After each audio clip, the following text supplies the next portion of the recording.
বল এটা কি? এটা কি এটা?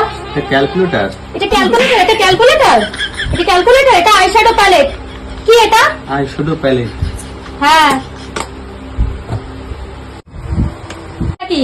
এটা মাম্মামের টিফিন বক্স। এটা মামামের টিফিন বক্স? এটা মামামের টিফিন বক্স? হ্যাঁ, ভালো করে দেখ। এটা ল্যাকমি ফেস পাউডার। এটা এটা ল্যাকমি ফেস পাউডার। হ্যাঁ, বল এটা কি? এটা এটা মনে হচ্ছে সেন্টের বোতল। এটা সেন্টার বোতল? এটা সেন্টার বোতল? এটা মেকআপ ফিক্সার। মেকআপ করার পরে দিতে হয় মুখে, মনে রাখবি। Makeup fixer. বল এটা কি? এটা এটা মাম্মামের পেন্সিল। মামামের পেন্সিল? এটা মামামের পেন্সিল? এটা লিপ লাইনার, ঠোঁট আঁকাতে হয়, মনে থাকে জানো? Lip liner. Liner, lip liner. Liner. হ্যাঁ, বল এটা কি?